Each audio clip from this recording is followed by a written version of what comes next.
大家好，我係熊貓啊。今日同你講嘅故事係我一個中學同學話我知㗎，佢就係件事嘅主角。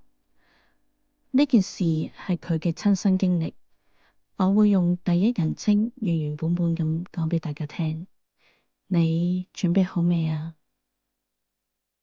我阿爸阿媽喺新界返工，所以幾年前我哋決定搬入去附近一個大型屋苑，方便返工返學。單位有3房2廳，價錢合理。嗰陣睇樓嘅時候，我阿媽仲話呢度光猛開揚，幾好啊！我哋完全冇諗過呢間屋之後會發生咁多嘅事啊！搬屋嗰幾日，我哋分咗幾轉，先將啲嘢全部搬晒入去。最後一轉係黃昏，我同阿爸將最後幾箱雜物搬上樓。入到屋入面，我哋3個攤晒喺梳化度，成身散晒。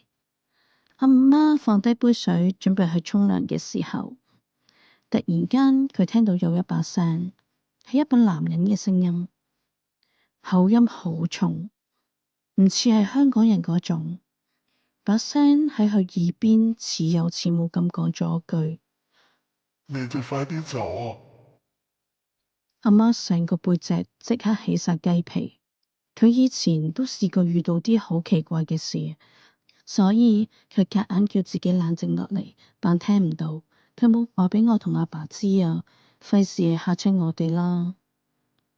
第二日佢仲特登買咗啲生果同香喺屋企左拜拜右拜拜，打算同啲嘢打聲招呼，希望以後可以和平共處。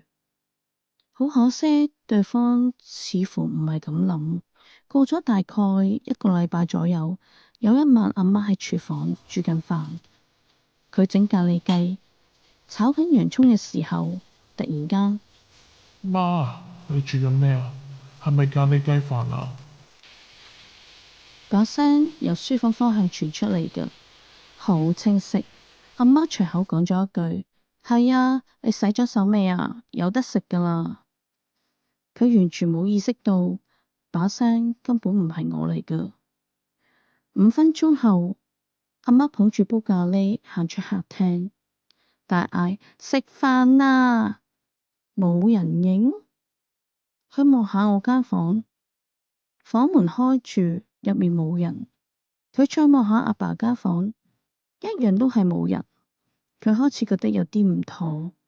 就喺呢個時候，食緊啊！把聲由書房傳出嚟。書房入面放咗幾箱紙箱同埋啲舊衫，根本就冇人。阿媽成個人呆咗，成煲咖喱嚇到跌咗落地，瓷磚上面一片黃色。就喺呢個時候，大門打開，我啱啱先返到屋企，阿媽見到我，成個人大嗌一聲：你頭先唔係喺屋企㗎喇咩？我話吓，我啱啱補完習返嚟啫。我望住阿媽塊面，白到冇血色。佢好大力咁捏住我隻手，然後佢細細聲同我講咗句：書房入面有嘢啊！由嗰日開始，我哋成家人都好有默契。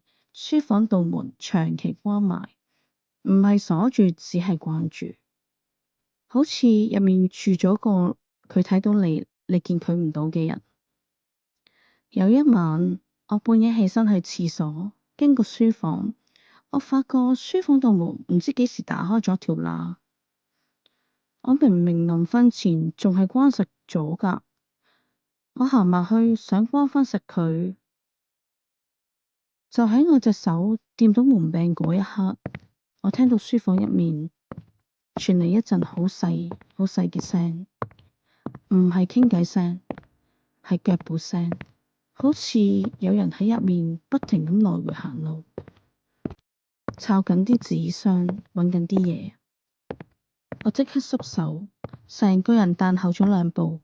我望住條門啊，書房入面黑蒙蒙，咩嘢都睇唔到，但係腳步聲冇停到。行下停下，行下停下，好似有個人喺入面來來回回咁行嚟行去，揾緊啲唔知咩嘢。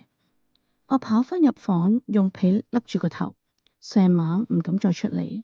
第二日朝頭早，我同阿媽講，阿媽話你聽錯啫，幻覺嚟㗎。但係佢個樣完全唔係咁咯，佢對眼出賣咗佢。有一晚發生咗一件事，令到我哋全家都毛管戙。新入伙嗰係我哋仲未買窗簾，書房個窗空溜溜。半夜12點幾，樓下有個看更阿伯拎住支電筒向上照，想睇下邊個單位冷氣機漏水。支電筒好光好強，咁啱照咗入嚟我哋屋企個窗，光線穿過書房嘅玻璃窗，再透過書房打開少少嘅門罅，照咗出客廳嘅牆面上面。我嗰晚未瞓，坐咗喺梳化度玩手機。我見到道光，冇理到啊，但係我望咗一眼牆上面嘅影子，哇，嚇死人咩？牆上面除咗我坐喺梳化嘅剪影之外，仲有另外一個人影，唔係企喺度，係行緊啊。個影由書房門口慢慢行去客廳，再行返入書房，房門關上。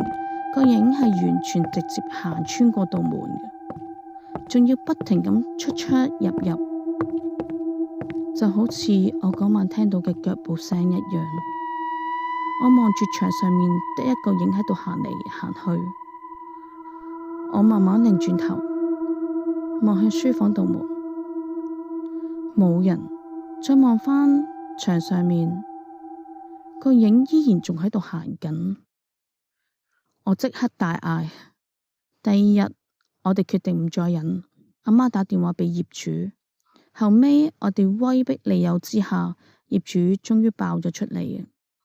原來之前租客係一家三口，有個老公同阿爸差唔多大。有一日，個老公無端端失咗蹤，太太報咗警，揾咗好耐都揾唔到佢。佢太太終於決定搬走。搬走前一晚，佢太太喺書房度執嘢。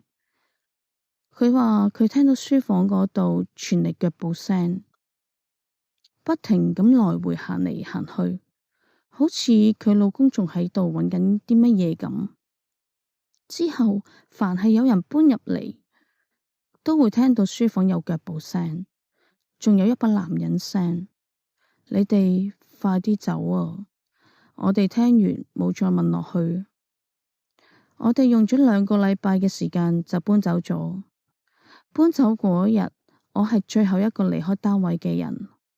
我行到門口，手已經握住咗個門柄。我深呼吸咗一下，準備拉埋道門。就喺差唔多關實嗰一刻，我聽到書房傳嚟一句說話：你哋終於走啦。道門關埋，我企咗喺走廊，望住自己仲握緊門柄嘅手，感覺上我哋呢幾個月嘅存在，對佢嚟講係一種騷擾。究竟係警告定係求救？係我哋騷擾緊佢，定係佢想保護我哋呢？有一樣嘢我好肯定，佢仲喺書房入面行嚟行去。故事講完啦，歡迎下面留言話畀我知你哋嘅諗法。我係熊貓啊，下個故仔再見。